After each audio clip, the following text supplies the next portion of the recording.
कक्षा 12 हिंदी अनिवार्य की पाठ्य पुस्तक आरोह के पाठ बाबा साहेब भीमराव अंबेडकर के भाषणों के सारांश को इस वीडियो के माध्यम से समझाया जाएगा।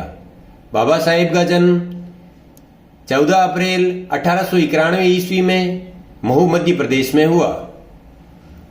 इन्होंने वकालत की शिक्षा ग्रहण करने के साथ अनेक पुस्तकों की रचना की, जिनमें the caste in India, who are the Shudras, Buddha and his Dhamma, Buddhism and communism प्रमुख है।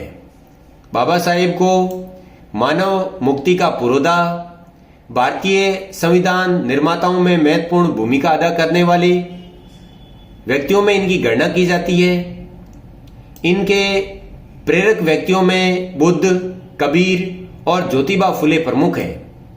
प्रस्तुत पाठ में इनके भाषण के 2 अंश हैं, जिसमें पहला भाग है श्रम विभाजन और जाति प्रथा तथा दूसरा है मेरी कल्पना का आदर्श समाज। ये भाषण भारत देश की आजादी के समय में कहे गए थे, अतः ये बातें उस समय लगभग सटीक प्रतीक होती है और वर्तमान समय में यदि सुधार हो चुका है और यदि कहीं पर सुधार की आवश्यकता है तो इस भाषण के अंश को हम आदर्श के रूप में स्वीकार कर सकते हैं। उनके पहले भाषण का शीर्षक है श्रम विभाजन और जाति प्रथा। बाबा साहेब कहते हैं कि किसी भी समाज के लिए श्रम विभाजन बहुत जरूरी होता है, परंतु यदि श्रम विभाजन का आधार जाति प्रथा अथवा सामाजिक वर्गों के आधार पर किया जाएगा और उन्हें स्वेच्छा के साथ अथवा उनकी कार्यकुशलता के आधार पर यदि श्रम विभाजन नहीं होगा तो ये समाज के लिए घातक सिद्ध होगा। इसी बात को स्पष्ट करते हुए बाबा साहब कहते हैं कि व्यक्ति अपने पेशे का चयन स्वयं करे तथा माता पिता की सामाजिक स्थिति अथवा स्तर के आधार पर इसका निर्धारण नहीं होना चाहिए, क्योंकि पूर्व समय में कठोर जाति प्रथा के कारण पेशे का चयन दोषपूर्ण तरीके से होता था और यही कारण है कि मनुष्य इस कठोर जाति प्रथा के कारण उस व्यवसाय के साथ बंधा रहता था। उसे अपने पेशे में परिवर्तन करने की अनुमति नहीं होती थी और यही कारण है कि इस कठोर जाति प्रथा के कारण एक अकल्पनीय और अदृश्य बेरोजगारी की समस्या समाज को सहन करनी पड़ती थी और एक ही व्यवसाय में जबरदस्ती अथवा इच्छा के अनुसार न आने के कारण व्यक्ति टालू और कम काम करने वाला हो जाता था, जिससे उसकी कार्य कुशलता में कमी आती थी। अतः कठोर जाति प्रथा आर्थिक पक्ष को कमजोर करती थी। अतः बाबा साहब इस भाषण के अंश के माध्यम से ये समझाना चाहते हैं कि श्रम विभाजन का आधार व्यक्ति की रुचि और उसकी कार्य कुशलता होनी चाहिए, न कि कठोर जाति प्रथा को इसका आधार मानना चाहिए।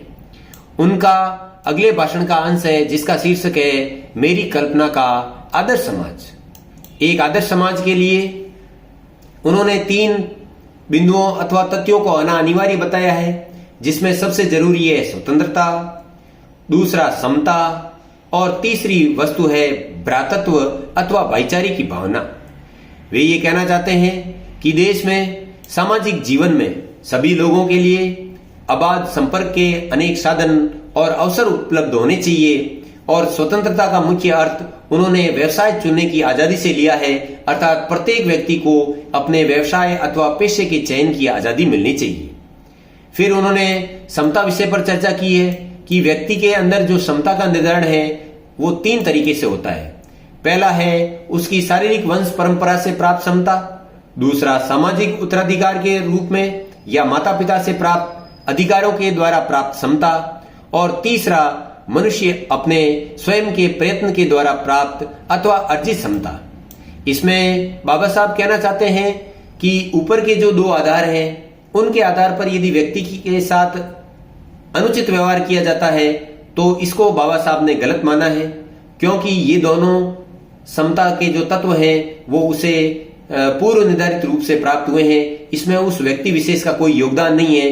अतः ऐसे व्यक्ति के साथ किसी प्रकार का अनुचित व्यवहार नहीं होना चाहिए और यदि हम इन 2 आधारों को मानकर ही व्यवहार करेंगे तो केवल कुलीन और संभ्रांत परिवार के व्यक्तियों के साथ ही अच्छा व्यवहार किया जा सकता है, अन्य व्यक्तियों के साथ संभव नहीं है।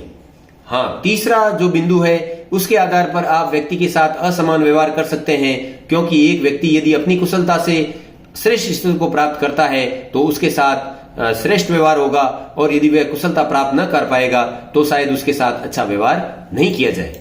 इसके अलावा वो अंत में ये कहना चाहते हैं कि देश में भ्रातृत्व अथवा भाईचारा कैसा होना चाहिए, समाज के सभी लोग इस तरीके से रहें जैसे दूध के साथ पानी का मिश्रण होता है। इसको उन्होंने भ्रातृत्व कहा है और इसी का दूसरा नाम लोकतंत्र है। तो हम कह सकते हैं कि बाबा साहेब का ये आदर्श समाज है जिसमें सभी लोगों के लिए स्वतंत्रता है, समता है और भ्रातृत्व भाव पाया जाता है। धन्यवाद।